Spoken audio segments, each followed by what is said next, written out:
ನಾಗರಾಜ್ ಹನಿಕಪ್ಪ ಅವರು ಧನ್ಯವಾದಗಳನ್ನ ಅರ್ಪಿಸ್ತಾ ಇದ್ದೀನಿ. ನೆನಪಿನ ಕಾಣಿಕೆನ ಸ್ವೀಕರಿಸಬೇಕೆಲ್ಲರೂ ಅಂತ ಕೇಳ್ಕೊಳ್ಳಿ.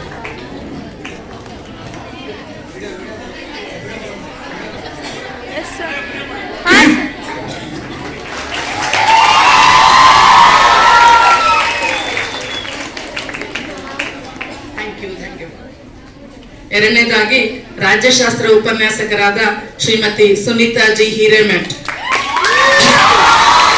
ಪೊಲಿಟಿಕಲ್ ಸೈನ್ಸ್ ಕಷ್ಟ ಅನ್ನೋ ಕಾಲದಲ್ಲಿ 100ಕ್ಕೆ 100 ಅಂಕಗಳನ್ನ ತರಿಸಿ ವಿಶೇಷ ಶಿಕ್ಷಕಿ, ವಿಶೇಷ ಉಪನ್ಯಾಸಕಿ ಆಗಿರ್ತಕ್ಕಂಥ ಹೃತ್ಪೂರ್ವಕ ಧನ್ಯವಾದಗಳನ್ನ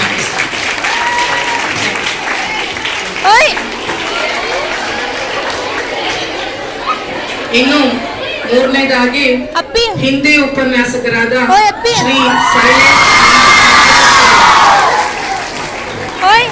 ನಾನು ಔಟ್ಡೇಟೆಡ್ ಅನ್ಸಿರೋ ಸಮಯಗಳಲ್ಲಿ 3-4 ವರ್ಷ ನಿಮ್ಮ ಪೀಳಿಗೆ ಬರ್ತಾ ಬರ್ತಾ ನನಗೂ ನಿಮ್ಗೂ ತುಂಬಾ ಗ್ಯಾಪ್. ನಾವು ಏಜ್ ಓಲ್ಡ್ ಅನಿಸ್ತಾ ಇದ್ವಿ, ನೀವು ತುಂಬಾ ಯಂಗ್ ಅನಿಸ್ತಾ ಇದ್ರಿ. ನನಗೂ ನಿಮ್ಗೂ ಅಂದ್ರೆ ಪಾಠಾಂಗೆಲ್ಲ ಯೋಚನೆಗಳಲ್ಲಿ, ಅಭಿಪ್ರಾಯಗಳಲ್ಲಿ ನಾನು ಔಟ್ಡೇಟೆಡ್ ಅನ್ಸಿರೋವಾಗ ನನ್ನ ವಿದ್ಯಾರ್ಥಿಗಳಿಗೆ ಬೇಕಾದ, ಕಾಲೇಜಿಗೆ ಚೆನ್ನಾಗಾಗ್ಬೇಕಾದಂಥ ಹೊಸ ಹೊಸ ಪ್ಲಾನ್ಗಳನ್ನ ಹೇಳಿ ಮಕ್ಕಳನ್ನ ಏನೇನೋ ಹೊಸ ರೀತಿ, ನನಗದು ಅದಿಷ್ಟ ಆಗ್ತಿರ್ಲಿಲ್ಲ. ಅದು ಈ ಪೀಳಿಗೆಗೆ ಸಂಬಂಧಪಟ್ಟಂತ ಜೀವಗಳು, ನಿಮ್ಗೂ ಹತ್ರ ಆತ್ಮೀಯತೆ ಅನ್ನೋ ಅಷ್ಟು ನಿಮ್ಗೆ ಇಷ್ಟವಾಗುವಂತ ಟ್ಯಾಲೆಂಟ್ಸ್ ಡೇಗಳು, ಏನೋ ಹೊರಗಡೆ ವೆಲ್ಕಮ್ ಪಾರ್ಟಿಗಳಂತೆ, ಏನೋ ಹೊಸ ಹೊಸ ಯೋಜನೆಗಳನ್ನ ಈ ಪೀಳಿಗೆಗೆ ಬೇಕಾದಂತ ಅವು, ಮತ್ತೆ ನಮ್ಮ ಕಾಲೇಜನ್ನ ಹೆಸರು ತರೋಕೆ ಕಾರಣ ಆಗಿದ್ದಂತ ಎಷ್ಟೊಂದು ವಿಷಯಗಳು ಅದರಲ್ಲಿದ್ದು ಹೃತ್ಪೂರ್ವಕವಾದ ಧನ್ಯವಾದಗಳನ್ನ ಅರ್ಪಿಸ್ತಾ ಇದ್ದೀನಿ. ಥ್ಯಾಂಕ್ ಯು ವೆರಿ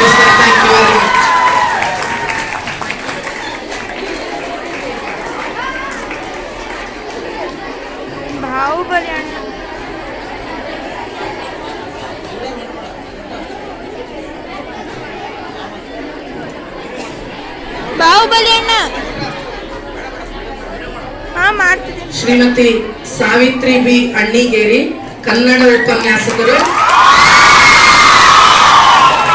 ಅತ್ಯಂತ ಎಷ್ಟಂದ್ರೆ ಗಟ್ಟಿ ಜೀವ. ನಾನು ಹಿಂಗೆ ಮಾಡೋದು, ಹೀಗೆ ಮಾಡೋದು, ನೀವೇ ಹಿಂಗೆ ಮಾಡೋದು, ಹೀಗೆ ಹೇಳ್ಕೊಡ್ತೀನಿ ಮೇಡಮ್, ಕ್ಲಾಸ್ ಒಂದ್ ಬಿಡ್ರಿ, ಇಲ್ಲ ಮಿಸ್ ನಾನು ಹಂಗೆ ತಗೊಳ್ತೀನಿ. ಗಟ್ಟಿತನದಿಂದ ಕನ್ನಡ ಭಾಷೆಯನ್ನ ವಿದ್ಯಾರ್ಥಿನಿಯರಿಗೆ ಕಲಿಸಿ ಹೋರಾಟ, ಲ್ಯಾಂಗ್ವೇಜ್ ಅವ್ರ ಭಯಂಕರ ಹೋರಾಟ. 20 ಪೀರಿಯಡ್ ಇದ್ದವ್ರದಂತೂ ಹೆಂಗೆ ಅಂದ್ರೆ ಮೇಲ್ ತರಬೇಕು ನಾವು. ಮತ್ತೆ ಏನ್ ಮೇಡಮ್ ಕನ್ನಡ ಪಾಸ್ ಮಾಡ್ಸಕ್ಕಾಗಿಲ್ವಾ, ಕನ್ನಡದಲ್ಲಿ ಫೇಲ್ ಮಾಡಿರಲ್ಲ ಅನ್ನೋಷ್ಟು ಹೇಳೋ ಕಾಲದಲ್ಲಿ ಕನ್ನಡನ ಹೇಳ್ಕೊಟ್ಟು ಮತ್ತೆ ಅಕ್ಷರಗಳು ಹೇಳ್ತಾ ಇದ್ದೆ. ಅಕ್ಷರಗಳು ಚೆನ್ನಾಗಿ ಹೇಳ್ಕೊಡ್ತಾರೆ, ಕಲಿತಾರೆ ಅನ್ನೋಷ್ಟು. ಹಾಗೆ ಕನ್ನಡದ ಭಾಷಾ ವಿಷಯದಲ್ಲಿ ವಿದ್ಯಾರ್ಥಿನಿಯರನ್ನ 100ಕ್ಕೆ 100 ತರಿಸಿ ಕಾಲೇಜಿಗೆ ಮತ್ತೆ ನನ್ನ ವಿದ್ಯಾರ್ಥಿನಿಯರಿಗೆ ಉಪಯೋಗ ಮಾಡಿದ್ದಕ್ಕೆ ಹೃತ್ಪೂರ್ವಕ ಧನ್ಯವಾದಗಳನ್ನ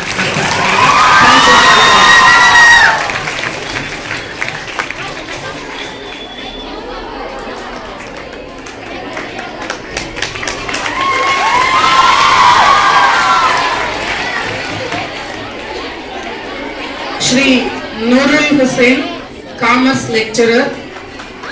ಹೇಗೆ ಅಂದ್ರೆ ಅತ್ಯಂತ ಒಬೀಡಿಯಂಟ್ ವಿದ್ಯಾರ್ಥಿ ಅಂತ. ಒಂಚೂರು ಜೋರಾಗಿ ಮಾತಾಡ್ಬಿಟ್ರೆ ಇಲ್ಲ ಮೇಡಮ್ ಅಂತ ಹೇಳೋ ಅಂತ ಅತ್ಯಂತ ವಿನೀತ, ಹೇಳಿದ ಕೆಲಸಗಳು ಎಲ್ಲರೂ ಮಾಡ್ತಾರೆ. ಇವ್ರು ಸ್ವಲ್ಪ ಎದುರಿಸ್ಬಿಡ್ಬೇಕಂದ್ರೆ ಬೇಗ ಎದುರಿಸ್ಬಿಡ್ಬೋದು, ಬೇಕಾದ್ರೆ ಇದಂಗೆ. ನನಗೆ ಅತ್ಯಂತ ಸಹೃದಯದ ವ್ಯಕ್ತಿ, ಎಲ್ಲರಲ್ಲೂ ಯಾರಲ್ಲೂ ಭೇದ ಭಾವಗಳಿಲ್ಲ. ಎಲ್ಲಾ ವ್ಯಕ್ತಿಗಳು ಅಂತ ಟೀಚರ್ಸ್ ನನ್ನ ಸಹೋದ್ಯೋಗಿಗಳು ಸಿಕ್ಕಿರೋದಕ್ಕೆ ನಿಜವಾಗ್ಲೂ ನಾನು ಪುಣ್ಯವಂತೆ ಅನ್ಕೊಳ್ತೀನಿ. Thank you very much sir.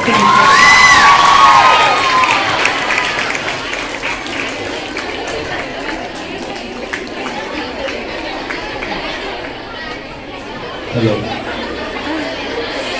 2015ರಲ್ಲಿ ನಾನು ಕಾಲೇಜಿಗೆ ಬಂದೆ, ಇಲ್ಲಿ ಜಾಯಿನ್ ಆದೆ. ಮೊದಲು ಬೆಂಗಳೂರಲ್ಲಿದ್ದೆ.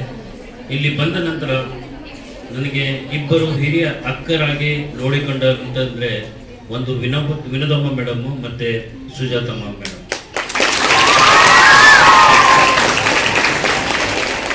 ನಾನು ಮನೆಯಲ್ಲಿ ರಜಾ ಹಾಕಿದ್ರೆ ಬೇಜಾರಾಗುತ್ತೆ ಮೇಡಮ್. ಇಲ್ಲಿದ್ರೆ ಒಂಥರ ಸ್ಟಾಫ್ ರೂಮಲ್ಲಿ ನಮಗೆ ಜ್ವರ ಇದ್ರೂ ದೂರ ಹೊರಗೆ ಹೋಗ್ಬಿಡುತ್ತೆ ಅಂತ ಒಂದು ಎನ್ವಿರಾನ್ಮೆಂಟನ್ನು ಮೇಂಟೈನ್ ಮಾಡಿ ನಮಗೆಲ್ಲರಿಗೂ ಆಶೀರ್ವಾದ ಮಾಡಿ ನಮಗೆ ಗೈಡೆನ್ಸ್ ಕೊಟ್ಟಿರೋದಂಥ ಸುಜಾತ ಮೇಡಮ್ ಅವ್ರಿಗೆ ಧನ್ಯವಾದಗಳು. ಇನ್ನು ಅತಿಥಿ ಉಪನ್ಯಾಸ